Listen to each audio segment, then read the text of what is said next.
नमस्कार। आज हम एक ऐसे इंसान के बारे में बात करने वाले हैं जिनकी सोच ने दुनिया को बदल दिया, महात्मा गांधी। हम उनके नैतिक दर्शन की गहराई में उतरेंगे और जानेंगे कि वो कौन से सिद्धांत थे जिन पर वो चलते थे, जिन्होंने उन्हें वो बनाया जो वो थे। सोचिए, किसी के बारे में ऐसा कहा जाए कि उनका शरीर हाड़ मांस का नहीं बल्कि नैतिकता के अवयवों से बना था।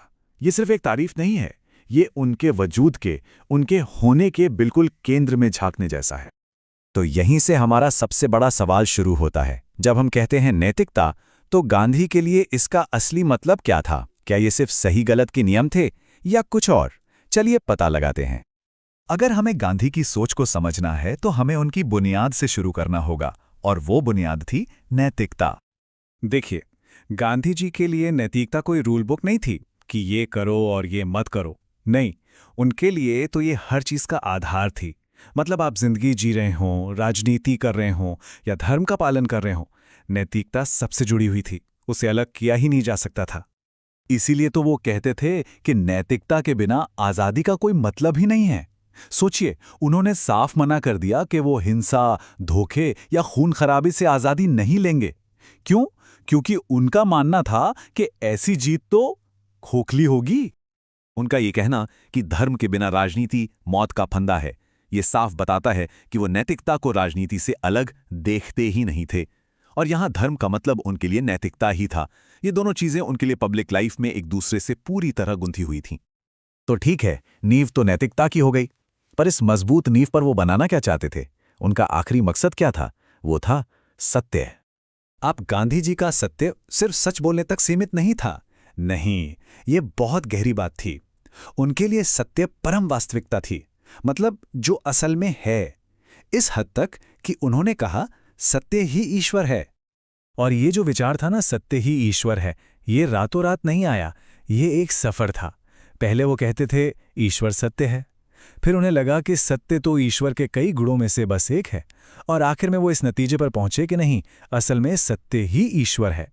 इससे पता चलता है कि उनकी सोच कोई पत्थर की लकीर नहीं थी, वो लगातार विकसित हो रही थी। और इस एक बदलाव ने सब कुछ बदल दिया। सोचिए, जब आप कहते हैं सत्य ही ईश्वर है, तो एक नास्तिक भी इसकी ताकत से इनकार नहीं कर सकता, है ना? इसने उनके सिद्धांत को यूनिवर्सल बना दिया, सबके लिए, चाहे कोई किसी भी धर्म को माने या ना माने। तो अब सवाल ये उठता है कि अगर लक्ष्य सत्य है, तो उस तक पहुंचने का रास्ता क्या है?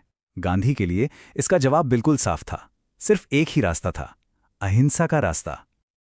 और हां, अहिंसा का मतलब कमजोरी या हाथ पर हाथ धरे बैठे रहना बिल्कुल नहीं था।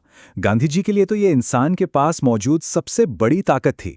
ये कोई पैसिव चीज नहीं, बल्कि प्यार, हिम्मत और आत्मबल की एक एक्टिव फोर्स थी।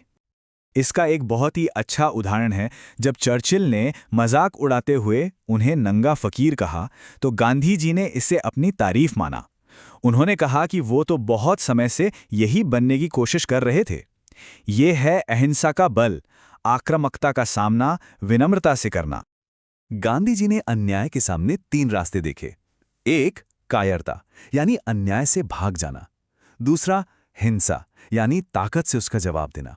और तीसरा था अहिंसा, मतलब आत्मबल से अन्याय का सामना करना, खुद तकलीफ सह लेना, लेकिन दूसरे को न देना। और उनके लिए इन तीनों में सबसे हिम्मत वाला रास्ता अहिंसा का था। और उनके लिए हिंसा का मतलब सिर्फ मारपीट नहीं था। जी नहीं, उनके हिसाब से तो मन में किसी के लिए नफरत रखना हिंसा है, जल्दबाजी या बेसब्र होना वो भी हिंसा है, झूठ बोलना हिंसा है, या फिर उन चीजों को जमा करना जिनकी जरूरत दूसरों को है, वो भी हिंसा है। मतलब कोई भी सोच या काम जो दूसरे को नुकसान पहुंचाए, वो सब हिंसा के दायरे में आता था। तो इन सब बातों को, नैतिकता, सत्य, अहिंसा, एक साथ रखें तो क्या तस्वीर बनती है? गांधी के लिए ये कोई फाइनल फॉर्मूला नहीं था। नहीं, ये तो सत्य के साथ एक ना खत्म होने वाला एक्सपेरिमेंट था। उन्होंने अपनी पूरी जिंदगी को ही सत्य के साथ मेरे प्रयोग कहा। ये सिर्फ एक किताब का नाम नहीं था, ये उनके जीने का तरीका था। उनके आश्रम एक तरह से लैबोरेटरीज थे, जहां वो अपनी इन नैतिक और आध्यात्मिक बातों को परखते थे, टेस्ट करते थे। तो अगर हम इसे सार में देखें तो गांधी का नैतिक कोड एक पूरा सिस्टम है। इसकी शुरुआत होती है नैतिकता की मजबूत नींव से। इस पर चलने का रास्ता है अहिंसा का, और मंजिल है सत्य। शायद इसीलिए जवाहरलाल नेहरू ने कहा था कि आने वाली पीढ़ियां यकीन ही नहीं कर पाएंगी कि हाड़ मांस का ऐसा कोई इंसान कभी इस धरती पर चला भी था। ये बात उनके असर को कितनी खूबसूरती से बयां करती है। और ये हमें आज के एक बड़े सवाल पर लाकर छोड़ता है। आज की दुनिया जो टकराव और संघर्ष से भरी हुई है, क्या इसमें हम गांधी के सत्य के साथ किए गए प्रयोगों को नज़रअंदाज करने का जोखिम उठा सकते हैं? ये एक ऐसा सवाल है जिस पर हम सबको सोचना चाहिए।